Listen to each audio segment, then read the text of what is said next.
السلام علیکم دوستوں، نحمد و نصلی علی رسول الکریم، اما بعد، فاعوذ باللہ من الشیطان الرجیم، بسم اللہ الرحمن الرحیم۔ جی ہاں، بہت ہی اہم موضوع پر، اہم ٹاپک پر میں بات کرنے والا ہوں۔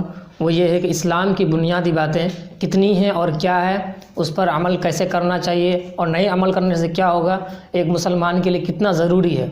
آئیے جانتے ہیں حدیث کی روشنی میں حضور کیا فرمائے ہیں اور حدیث کیا کہتی ہے۔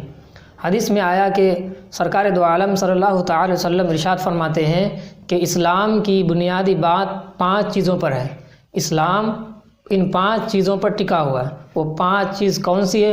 حضور نے فرمایا کہ سب سے پہلے توحید۔ توحید کے معنی ہوتا ہے اللہ ایک ہے، اس کے سوا کوئی عبادت کے لائق نہیں، حضرت محمد صلی اللہ علیہ وسلم اللہ کے رسول ہیں۔ اس کے علاوہ توحید میں جو شامل ہے، اس میں آپ کو جو فرشتے ہیں ان پر بھی ایمان لانا، اس پر بھی یہ جاننا کہ فرشتے حق ہیں۔ اور فرشتوں میں 2 فرشتے جو ہیں قبر میں جو سوال و جواب کرتے ہیں، جیسے منکر نکیر سوال کریں گے قبر میں، تیرا رب کون ہے، تیرا دین کیا ہے اور اپنے نبی کے بارے میں کیا کہتے تھے، ان کو بھی ماننا اور جاننا یہ حق ہے، حق جاننا پڑے گا۔ اور اس کے علاوہ جنت حق ہے، دوزخ حق ہے اور حشر کے میدان حق ہے۔ اس کے علاوہ میزان جس پر وزن اعمال تولے جائیں گے، اس کے علاوہ پل صراط سے گزرنا، اس کو بھی حق ماننا پڑے گا۔ اس کے علاوہ اس میں شامل ہے انبیاء کرام شفاعت کریں گے، علماء شفاعت کریں گے، شہداء شفاعت کریں گے۔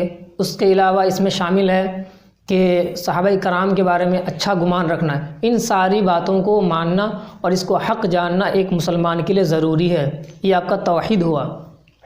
اس کے علاوہ دوسرا کیا ہے؟ حضور نے فرمایا دوسرا نماز۔ ہر مومن مسلمان پر دن رات میں 5 مرتبہ نماز پڑھنا فرض ہے۔ ہر عاقل بالغ مرد عورت پر 5 دفعہ نماز پڑھنا فرض ہے دن اور رات میں۔ یہ نماز ہو گیا۔ تیسرا جو بنیادی باتیں ہیں وہ ہے روزہ۔ رمضان کے مہینے میں ہر عاقل بالغ جو مسلمان ہے، مرد یا عورت ہے، ان پر روزے رکھنا فرض ہیں۔ رمضان کے 30 روزے رکھنا فرض ہیں۔ اس کے علاوہ چوتھا یہ ہے کہ زکوٰۃ۔ ہر مالدار پر جو صاحب نصاب ہے، اللہ تعالیٰ نے ان کو دولت دیا، پیسہ دیا، ان میں سے کچھ پیسے نکال کر غریبوں کو تقسیم کرنا، بانٹنا، یہ زکوٰۃ ہے، اس پر زکوٰۃ فرض ہے۔ اور 5واں ہے حج، یعنی اللہ تعالیٰ نے کسی کو اتنا مال دیا، پیسہ دیا، صاحب استطاعت بنایا کہ اتنا پیسہ ہے کہ وہ حج بیت اللہ جا سکے، خانہ کعبہ جا سکے، آ سکے، اس کا طواف کر سکے، تو اس پر حج فرض ہے۔ اور حج فرض ہے، اس کو حج کرنا پڑے گا۔ اور اگر وہ جیتے جی حج نہیں کر پایا اور اس پر حج فرض تھا تو اس کو اس کی سزا ملے گی، اس کی جواب دہی اس کو دینی پڑے گی۔ ان 5 باتوں کو ہر مسلمان کو جاننا بھی ہے، ماننا بھی ہے اور اس پہ عمل بھی کرنا۔ اگر کوئی 5 باتوں کو مانتا ہے، اس میں سے کسی ایک بات پر عمل نہیں کر رہا، جیسے نماز نہیں پڑھ رہا، نماز کو مان رہا، روزہ نہیں رکھ رہا لیکن روزہ پر ایمان رکھا ہے، تو اس کی ایمان تو رہے گی لیکن اس کا جو گناہ ہے، جو سزا ہے، اس کو ملے گی۔ اس کے علاوہ آپ آسانی سے سمجھیے کہ اسلام کی ان 5 باتوں کو اسلام کے 5 ستون بھی کہا گیا ہے۔ تو 5 ستون کا مطلب یہ سمجھیے کہ جیسے آپ ایک مکان بناتے ہیں، مثال کے طور پر ایک چھت آپ کو دینے کے لیے 4 پیلر یعنی 4 کھمبے کی ضرورت پڑتی ہے۔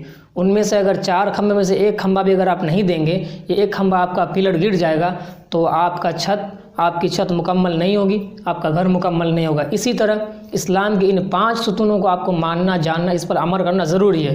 آپ اگر نہیں کریں گے تو ان 5 ستون میں سے اگر ایک ستون کو آپ نہیں مانیں گے تو آپ کا جو اسلام کا جو چھت جو ٹکا ہوا ان 5 باتوں پر، وہ آپ کی چھت گر جائے گی اور آپ کا ایمان بیکار ہو جائے گا، آپ مسلمان نہیں رہیں گے۔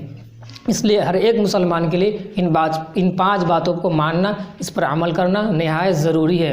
اللہ کی بارگاہ میں دعا ہے کہ ہم ان 5 باتوں کو جانیں، مانیں اور یاد رکھیں، اس پر عمل کریں اور اس کی تعلیم اپنے گھر میں، اپنے گھر والوں کو، اہل عیال کو، بیوی بال بچوں کو ہمیشہ دیں اور بچپن سے ہی بچوں کو اس کی تعلیم دیں تاکہ وہ ہمیشہ یاد رکھے، اس کو پتہ چلے کہ ہم ایمان والے ہیں اور ایمان کے لیے کیا کیا ضروری ہے، کیا کیا باتیں ہم کو ماننا ضروری ہے۔ وآخر الدعوانا الحمد للہ رب العالمین۔